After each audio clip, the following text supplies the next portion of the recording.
Hello, Greg from Balloon Market here, and welcome to the Balloon Market podcast. We are lucky to be joined by the one and only, the couple that is most well known in the industry, John and Sue Bowler. Thank you both for coming in. Hi, Greg. It's a pleasure. Hi. John and Sue, I was going to introduce you both and tell everybody what it is you do, who you are, but I'm going to pass that over to you. So John, do you want to start by telling everybody who you are and what you do, and maybe a little potted history of how long you've been in the industry? Be a pleasure. Okay, I'm John Bowler, and I've been in the industry for about 28, 29 years now. Currently, I am the Chief Executive of BAPIA, which is a trade organisation. We work for the balloon industry and for our members. We'll go into that in a little more detail, I'm sure, later on. But I've been through the industry, starting off as a vendor selling foil balloons. I've been a decorator and have done a lot of wholesale business, and it worked for manufacturers as well.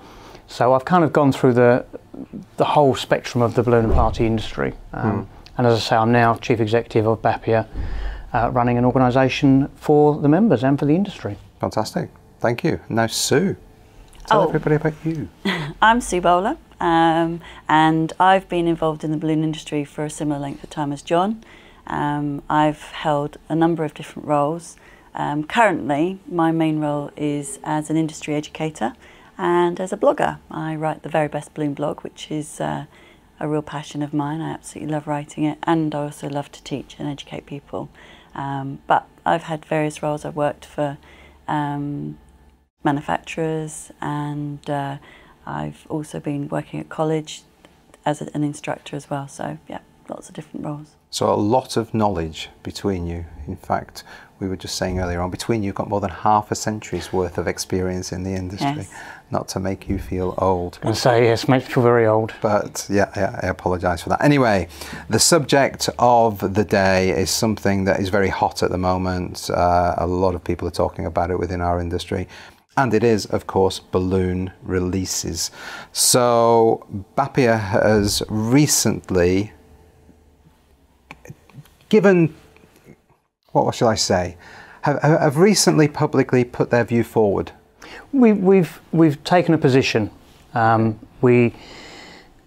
a while now, we've been looking at this and trying to establish the best way forward, both to protect our members and the industry, and hopefully keep the industry going for the future, effectively. And there's been a lot of pressure being put on the industry in terms of balloon releases, and for a number of years we've fought that, but we've been constantly looking at it and trying to understand what is the right position, what's the right thing to do. And then recently we undertook a survey of our members, and we asked them a number of questions regarding balloon releases and how they felt about whether they produce litter and whether they were a danger to the environment, and how many balloon releases they carried out a year as well. The feedback that we got from that and from our members was a resounding decision that they really didn't want us to support balloon releases any longer, and they felt that they were bad for the environment and that they created litter, and that they would support a decision to come out and say BAPIA no longer supports balloon releases. So based on that, we took that decision. We also spoke to some of those people who still wanted to support balloon releases, and we didn't cajole them, we didn't put any pressure on them, we just tried to talk to them and tried to understand their position and explained our position to them as well. And of the ones that we spoke to, they all came back and said, no, we understand what you're doing, why you're doing it, and we will support you with that. So we took the decision, and we said BAPIA will no longer support balloon releases. We created a press release, and we created then a press releases for our members to use, so that they could go to their local media and explain to them what they were doing and why they were doing it.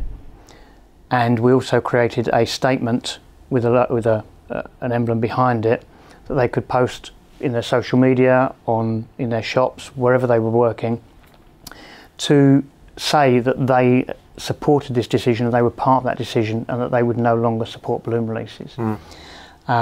We think it's very much the right thing to do, and it appears that not only our members feel the same, but we've had so much positive feedback and support. It has been phenomenal, and clearly it is the right way to go and the way that the majority of the industry sees our future, and the way that we can maintain the industry and continue to grow it and protect it.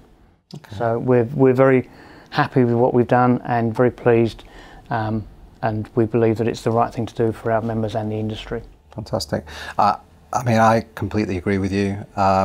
Here at Balloon Market, we've not supported balloon releases for many years. We've not sold the items for them, as you know. However, I might play a little bit of devil's advocate here, and just to be able to go a little bit deeper with this. So some might argue that if we support a ban for balloon releases, then eventually we're effectively supporting a ban on balloons altogether, which has happened in some parts of the world. Not necessarily because there's been a ban of balloon releases, but just because of miseducation, maybe? There are a number of bans in place around the world, and unfortunately those bans have been total ban on balloons. It's not just a ban on balloon releases, because a lot of people don't really understand the difference and the reasoning behind it. Pressure is put on councils and government organisations to ban balloon releases, but they then go the whole hog and they'd simply put out a statement and say, okay, we will no longer allow any balloons on our property. And that doesn't stop at balloon releases. That literally becomes any helium balloon, any air-filled balloon, any twister balloon. So even entertainers going onto a council's property, they will not be allowed to entertain with balloons. They are complete bans. And that's what we've seen happening. And I believe the only way that we can stop that growing and stop it from becoming a total ban on balloons worldwide is to say, yep, balloon releases should be banned. Balloon releases categorically create litter. There is no two ways about that. So we would support a ban on those, and in fact, you know, as I say, we no longer support balloon releases. But the rest of our industry is very caring of the environment and understanding of the environment and wants to protect the environment. So don't ban balloons per se. Let's ban the stuff that is causing the problem and be caring about what we do with the rest of our industry. So helium balloons are still fantastic. Everybody loves a balloon. But again, we need to weight it down, make sure it's not going to escape and fly away. And you know, if we have any big sculptures or anything of that nature, when they're finished with, they get disposed of properly and carefully. And where possible, everything is recycled.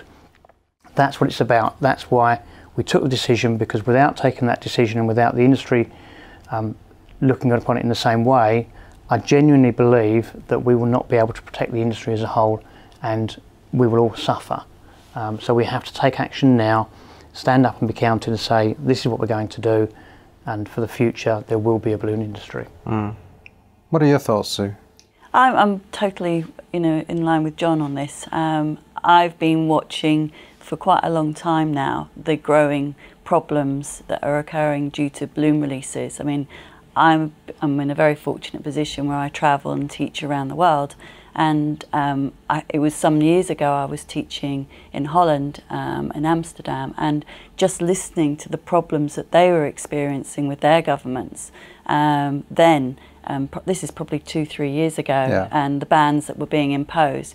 And the ironic thing was a lot of the balloon waste that they were getting on their beaches was all coming over from the UK, and which was easily identifiable because of all the logos that were printed on the balloons.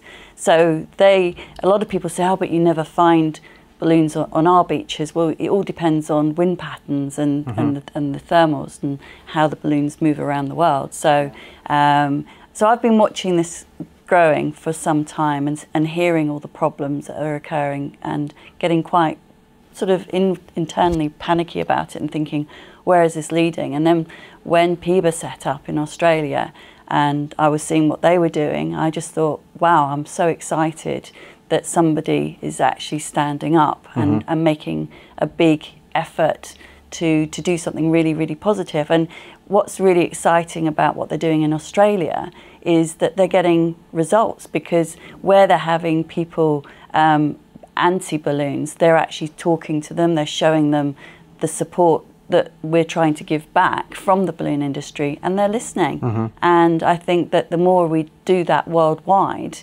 the more, you know, everyone says, oh, we have to educate the public. I mean, you hear that over and over again, but we haven't educated the public. So we have to do something big and bold that people will react to. Balloon releases are one of the most visual things that people see, and they see the bad side of it. You know, they see what happens afterwards.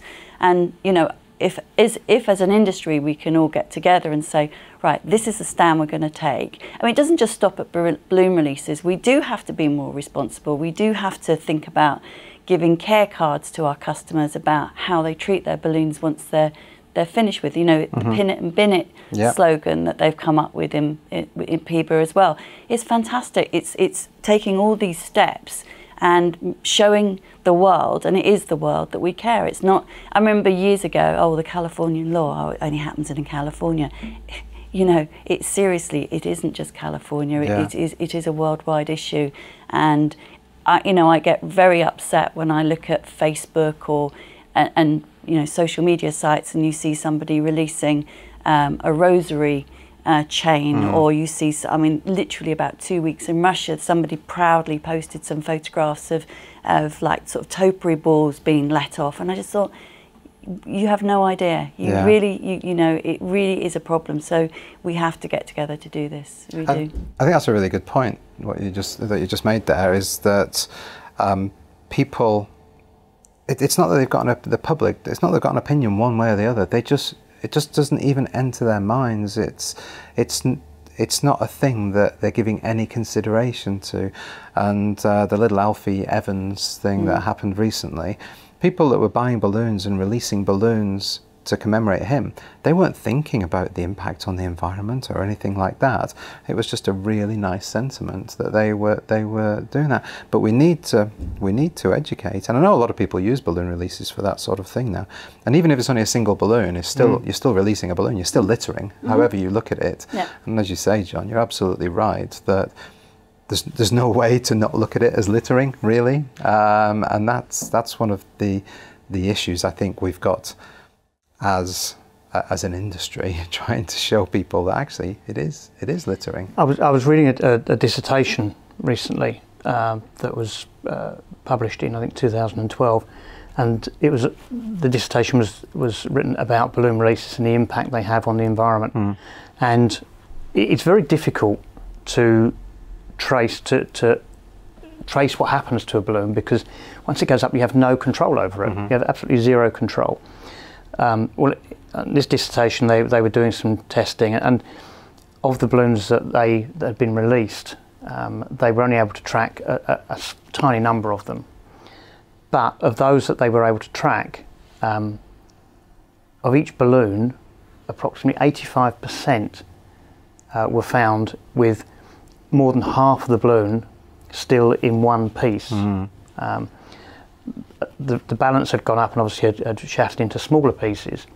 But what we have to remember is that all of those pieces fall back down to earth. There is no argument that they don't litter. They categorically, absolutely create litter, because it goes up, whatever happens to it, it will come back down to earth. And that is litter. And as I say, the dissertation that I was reading, and this was not a negative publication. It actually, there's some information in there that very much works in our favour. But the one thing you cannot argue with is that there is litter, and when a balloon comes down, and if it's 80 to 85% of it is still in one piece, then that's a significant piece of litter. But remember that the entire balloon, however small a piece it comes down in, does fall back down to earth and creates litter. And as much as we may not see it here, as Sue says, you know, with the coastline of the Netherlands as it is, it's prime target for everything that's released in the UK heads that way. So that's why the Dutch have been so vocal about this. But when we release it, up it goes. We don't see where it ends up. But I guarantee you, it all comes back down. It does. It does. I think it's really it's influence. That's what it's all about. We want to influence people to not release balloons because of its littering. If there's people that they're wanting to have a complete balloon ban, we've got to influence them to see what we're about and what the industry is about and how we're a responsible industry. So it's all about influence is the way I look at it. And I think by us taking this stance and saying no to balloon releases, we recognise they're bad. However, as an industry, we're very responsible, as you say, and it's a very green industry if you look at latex, etc. And what you can reuse, and the helium thing we were talking about earlier on. It's a relatively, green industry.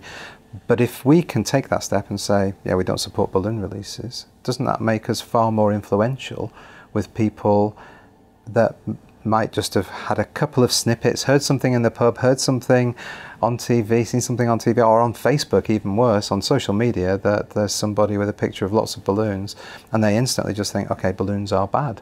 When in fact that picture might have been doctored, it might not have been, I don't know. But people making decisions about, okay, we're going to ban balloons because I've seen this picture on Facebook, or if it's an MP, a constituent of mine has been in touch and said balloons are very, very bad. Making a decision on that much information is not right. So we need to be in a stronger position to be able to influence, and I guess part of that would be saying, yes, we're completely in line with you when it comes to the environment. So work with us. And I think that's what it's all about. It's all about it's influence. How much influence can we have and exercise to help us? Well, I think it's the environmentalists are the ones that are going to have really, steered this campaign against balloons. But their attack is always from the standpoint of balloon releases, because that's what they're seeing, and that's where they're getting, the ribbons, the discs, the balloons found on beaches, all that. It comes from balloon releases. I think if we target balloon releases as an industry and say that we don't agree with them and that we would want legislation to say that we should not have them, it is the one positive thing that we can feed back. And then from there, where, like you're saying, you've got a council or a government saying, let's ban balloons. Well, hang on a second. It's not balloons per se, we're talking about balloons in the environment. What causes an issue to the environment? Potentially it's balloon releases. They may then sit back and go, yeah, you're right, that's a good point. So, in Norway, I don't know if you know, but 2 weeks ago, Norway, the government of Norway were ready to ban balloons completely. And again, just through misinformation. And now they've agreed not to put that ban in position, but they want answers, they want to know, and they're working really, really hard. The balloon industry in Norway are working so hard to protect, and get the information so that they can go back with a positive fight and say, no, it's not balloons you want to ban, but what we do want to ban is balloon releases. So, this is true, this is happening now, and, we have to do something, and this is the most positive thing that we can do. And there is no reason to have a balloon release. Okay, they look fantastic. Okay, they can have a sentiment at a very sad time. I completely get that, but there has to be an alternative and a safe alternative, and one that doesn't affect our industry. That's the most important message. We've had members come back with ideas as to what else can be done as an alternative to a balloon release. And the big sticking point seems to be where balloon releases are done in memory of somebody, or as as young children wanting to release a balloon to go up to a lost parent. And I get that, it's a tough call, but we need to find other alternatives that they can use to do the same thing, to give them some kind of closure or some kind of belief that they, you know, that their parent or whoever it be can see what they're doing and can get the message. So, you know, we've been having ideas come in from members. We've been trying to create ideas as well, because we need to, you know, continue to support that sort of area of the market, if you like. And I know there are also people who will say that, you know, so if I don't offer to do a balloon release, then they'll only go down the road to one of the multiple chains and buy their balloons from there, and then they'll go and release them, and they will then just attach ribbon to it. Well, the argument against up to that really has to be that public opinion will change how even these multiple retailers operate. If public opinion is strong enough and people are saying no, it shouldn't be like this, then they will start to look at it. They'll start to look at the reputation of their company, and they'll say no, actually we will no longer support doing this as well. You can't, it may be impossible at this stage to police that, because if somebody walks into a shop and just buys a balloon and releases it, you're not going to stop it. But by changing public opinion and by making people aware that actually balloon releases are a negative thing, and whether it be a multiple balloon release or a single balloon that's released, it's going to have a negative impact. And by the industry taking a stance, then those who are on, what I would suggest is, you know, on the outside of that, as in the multiple retailers who sell balloons as an addition to everything else that they sell, they're going to have to look at it because it will tarnish their reputation. Absolutely. If they don't support our position as well. And so I believe that you will see in, you know, the not too distant future that those retailers will come on board and they'll start making their own statement and putting their own plans in place to prevent people from releasing balloons. So it's small steps, one at a time, and we will get to the point where hopefully the industry is protected and safeguarded, and, you know, we all continue to be employed and the industry grows and thrives as it should do, and people can still then enjoy balloons, which is what they're about. Balloons they're a fun thing. They make people smile. You know, it creates interest, and that's what we, as an industry, we all want to continue doing. Can you imagine a world without balloons, though? I know, it'd be terrible, wouldn't it? I mean, it's ironic because I would say that balloons are probably used more today in terms of marketing, corporate work. You know, what you'd see on Instagram and you know, and different marketing campaigns. You think they have the profile of balloons at events and what they can do for an event is huge. So, you know, and that's not balloon releases. None of that is balloon releases. It's just about beautiful decor. You know, obviously, you know, just the perception. It's just what it can do for an event. So, you know, we're in this really strange phase because where I can see two sides, this amazing growing industry where we've got so many fabulous opportunities and we really are trendy. We are literally at the top of a trend. And then we've got this background situation which is attacking us. And so, you know, we have to react really quickly and say, yes, we are responsible because, you know, this has impact. I mean, I had a client who I've worked for a number of years come to me and say, we're no longer using balloons at our events because we don't consider them to be PC anymore. And that was a real shock, an absolute shock, because you just thought, wow, this is already having an impact. So, you know, okay, I'm on my own. It's what, you know, I don't do a huge number of jobs. It's something that I like to do a few a year because I think it's really important for my own personal development. But you know, that's happening to me. That's not just me that's suffering. It's obviously the balloon companies. It's also the people that print the balloons for me. We're all going to have an impact. We're all losing work out of it. And I just think, wow, we've really got to do something and do something quickly because it could all just, you know, crash around us very quickly. It really warmed me earlier on when you were talking about people's reaction to the BAPIA stance, because it sounds like people, you give me some examples of how people's Instagram feeds and Facebook feeds have never been so active when they announced that they themselves are no longer going to support. We produced a statement that people could use, and it wasn't restricted to members. It was available to anybody that supported the decision and wanted to take the same stance, they were able to use it. We made it available, and we've had such a good response. As you suggested there, there's one lady who posted it on her Instagram account, and she said that her Instagram had never been so active because she'd had such a positive response from her followers. And similarly, another person who had posted it in their shop window, again, she got responses from people totally uninitiated, just put it in her window to, this is our position.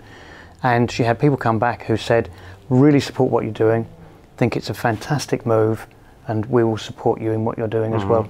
So it's actually, in a bizarre way, it is putting a positive spin onto balloons and the industry. And retailers and decorators are actually seeing that. So rather than it being actually a negative thing, it has, in some instances, and I think that's just the tip of the iceberg, turned into a very positive thing. And I think the more that we can push this, the more positive response we'll get. And therefore, actually, the higher the profile that we'll build with balloons, because we will then be seen as a caring and responsible industry. And that we take notice of what's going on, and we understand our responsibilities, and we act upon those, and we do stuff to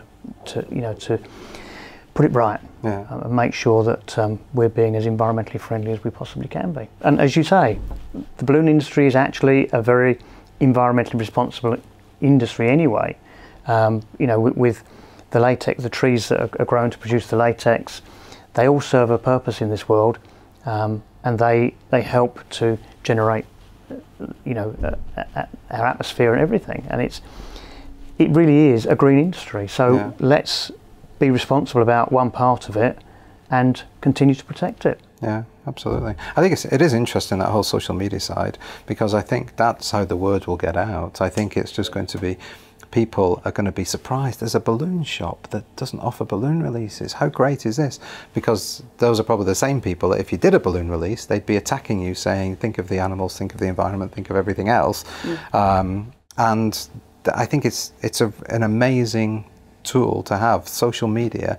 If you're doing the right thing, that message will get out there. And all of a sudden, the balloon industry, it's not the bad industry, it's the good industry that's supporting the environment. And I think it'll take time, but I think once we've got that label, then it's working with the environmental groups. And I know there's the environmental groups, they're intentionally antagonistic. They put pictures on of animals, and are they staged, are they not staged? I honestly don't know. Have animals been killed?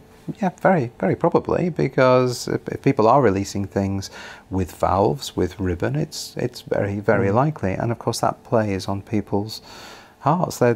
People love animals, and any cruelty to animals, they don't like to see it. However, take that to one side. What are they trying to achieve? It's a better environment. Well, that's what we're trying to achieve as well. So they're just using a different tactic. So I think if we start to have more conversations with them, and they might see that, hey, we're winning, yay, that's fine. If they want to see themselves as winning, as long as we're talking and the end result is the environment is a better environment in which to live, don't we all win? Absolutely. So that's absolutely. But I like the idea that by taking positive action, we are actually, to a degree, hopefully going to influence the public, or certainly certain areas of the public, before the environmentalist campaigns taint the balloon industry with them. So if people see that we have, as an industry, taken action and taken a step towards being environmentally responsible, then it means when they then hear the other side of the argument, well, hang on, but my local balloon shop, my local balloon decorator doesn't do balloon releases, so I don't see what your argument is. From my understanding of the industry, they're responsible. So if we can actually get one step ahead, it's got to be a positive thing. And as you say, then if we engage in communication with those the environmental organisations, and we can work together, that has to be a good thing. And years ago, there was communication with the Marine Conservation Society, and I understand that EBPC have been having communication with Marine Conservation Society as well over recent years. I don't know where that's progressed to, but the fact that they are in communication and talking to one another has to be a positive. Absolutely. And that's how we need to move forward. I totally agree with you. Absolutely. So if somebody they're not too sure, okay, I'm not too sure, should I continue offer balloon releases? Should I start? I mean, I think the hardest thing is somebody has a shop, somebody comes in and says, I want some balloons to commemorate somebody. That's always going to be a difficult conversation to have. But if somebody is in that position, they don't want to support balloon releases, but they feel in that situation really pressured, and they'd oh, it's only one balloon, oh, it's only a few balloons. What should they do you think?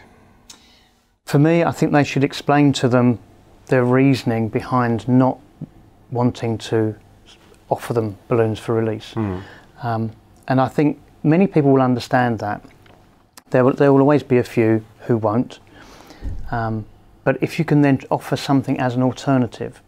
We had that recent one, somebody on the Bapia Facebook group actually went to the members and said, you know, I've got this situation, there's a school where they've lost a student and they wanted to do a balloon release, and I've gone back to them and said that I'm really sorry, but I don't offer balloon releases, and gave them all the reasons, which they totally understood. But they said, well, we'd like to do something with balloons, what would you suggest? So they came to the group and said, what would you recommend? And funnily enough, I'd actually been in Germany the week before, and we'd gone out one evening and we were walking along, and I just saw these little pouches, and they were just called flower bombs. And basically they were just something that you could take anywhere and throw, and potentially they exploded and little seeds would be, you know, scattered around. And I thought, well, you know, I'd always thought that before the balloon release issue came up, that when people wanted to do a balloon release, I'd actually suggested, why not put some seeds in the balloons so that when they do shatter, that the seeds will drop and that would be a lasting memory. And I thought, well, you know, what would be even better than that? Obviously, that's not something we'd want to promote now, but what would be really better than that would be to put a few flower seeds into the balloons for the children. The children could write a little message on the balloon, and then they could take it to wherever they wanted to, pop the balloon, leave a lasting message in terms of the flowers, and that would be somewhere that they could go back year after year and see, you know, the fruits of their message. And the school thought it was an amazing idea, and ran with that, and thought wonderful. It was fantastic. Yeah. So, you know, there are solutions, but we've got to think out of the box a little bit. It's different. We've got to really. I've got a few other ideas that I'm working on, and hopefully I'll be able to share those on a blog soon. But you know, I think if anybody's got some alternative ideas, that we should just again put our heads together and make a whole list of things that this is what you can do as a great alternative. Balloons are incredibly visual, but they don't have to be let go. You know, released, we can do things that can stay. And actually it was really, again, at the weekend we went to a garden centre and actually saw these boxes of wildflower seed, and you got these huge boxes, like a kilo box. I think it was about £6, and I thought, you know, you don't even have to go and buy little packets of seed, which are incredibly expensive. These boxes, you could fill thousands of balloons with just a few little seeds, and so it's not an expensive alternative, and it would be a really nice sentiment. So the more ideas, the better. So send them our way, and we'll put them together and we'll post them out. Yes, but I think also it's when you offer somebody an alternative and you explain the reasoning behind it, the majority of people will get on board with that, and they'll understand, and they'll say, actually, yeah, I agree with that. And just think of the message that went home to all those families as well. So the families will be thinking, well, that's very responsible, and what a really nice idea.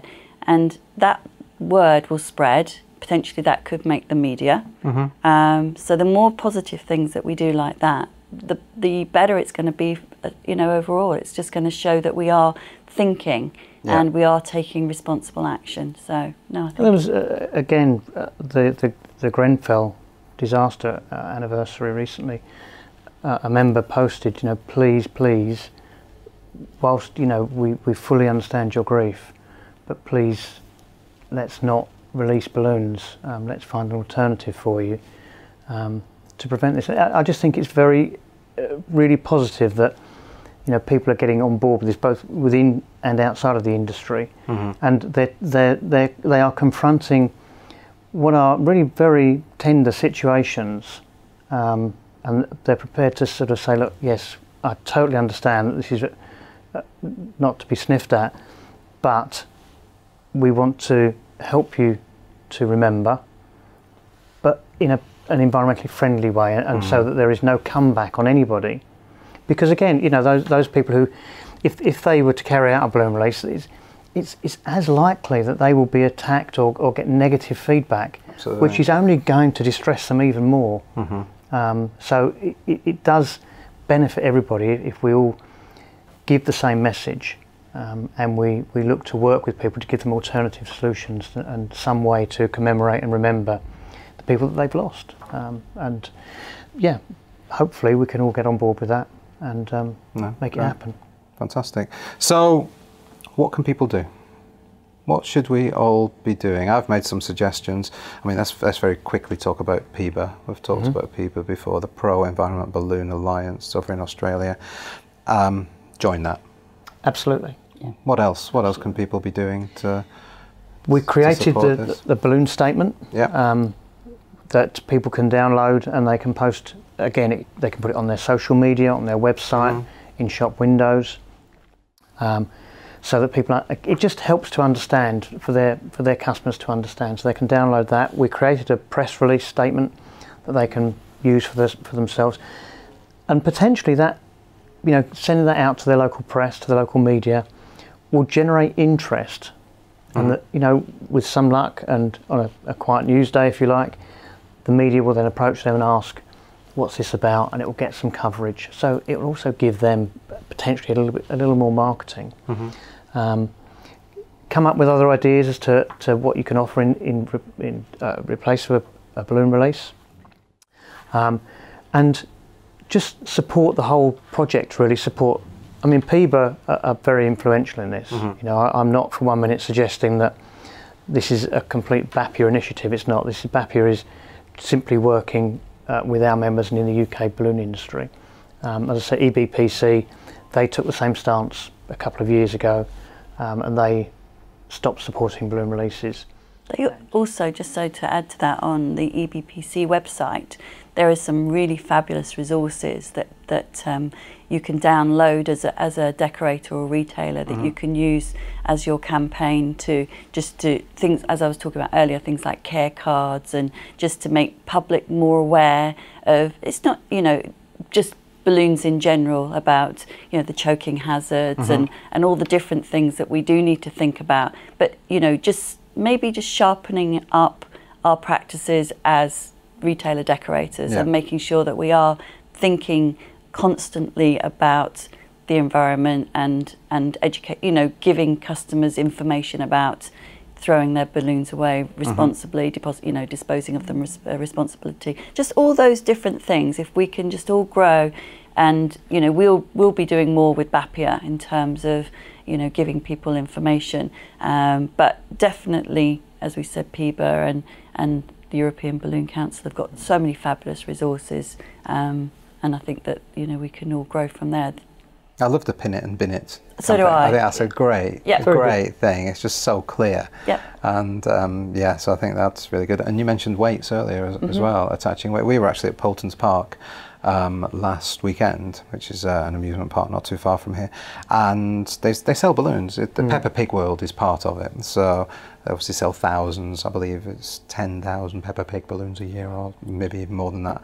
But they were walking around, and I saw the balloon sellers, and there was no weights on it, and I thought, oh no, that's terrible, that's terrible. But what they were doing is because obviously if you have weights and you're carrying 100 balloons around, they all get tangled. They were pulling the balloon out and then tying it to a bangle weight, so every single balloon was weighted. And it's things like that that you know, add a weight to every balloon you sell, because I think the release thing and people finding these balloons, they are quite often just accidentally released balloons. They're not necessarily organised releases for any particular reason.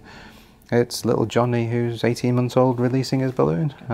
So, you know, little and that's things like something weights. that we can all do. I mean, we've got a dog, and we walk, you know, we live in the countryside and we walk him, you know, 3 times a day. And both John and I, whenever we go for a walk, if we ever see a balloon, we'll pick it up and bring it back and you know, to put it in the bin, because we don't want people to see that. Well, you know, John came home recently with a balloon. I said, "Oh, I saw that one, but I couldn't reach it." So, but you know, so I think we should all take that stance that you know, if we do see anything, we deal with it and don't let it sit there and let other people see it, because it's just every time it's just another, you know, reminder to people that balloons aren't good in the environment in the countryside. Yeah, I recently found out about something called plogging. I don't know if you've heard of plogging. I haven't, no. It's new one to me. I can't remember which country it was, but basically it's jogging while litter picking. Right. So I'm not sure what the plogging is, but obviously it's jogging with PR, so it's probably whichever country. It might even have been Holland or Norway or somewhere like that. And people go out and they jog and they're wearing gloves and they pick up litter. But they say it's a great workout because you're squatting, you're lunging, as well as running. So littering is a worldwide issue. And like you said earlier, public perception, people see that littering is actually a bad thing. So we don't want to... It is, and you know, these days, I remember when I was young, you know, there was so much litter around and people weren't really too concerned about it. But now, I think if you are seen to drop litter, somebody is likely to stop you and say, "Excuse me, do you want to pick that up?" Yeah, that's me. Because it's... But why not? You know, if we don't do it, if we don't look after our environment, we're going to ruin it. Yeah, absolutely. So we have to, and you know, as you say, weights on balloons, it's just something that, it not only sort of protects it from being released and causing damage, but yeah, the young child that's got that balloon, who may be too young to really understand about holding on to it and the fact that it will float away, well, if they let go of it, they don't lose it. And for the parent, they haven't then lost what they've just spent on the balloon for the child and have to go back and buy another one. So it's about ballooning responsibly and just thinking about what we're doing as an industry. Yeah. Okay. John Bowler, Sue Bowler, thank you so much for that. I really appreciate your time coming down and doing this. That is it from the Balloon Market podcast this time. I hope to see you soon. Bye-bye. Bye.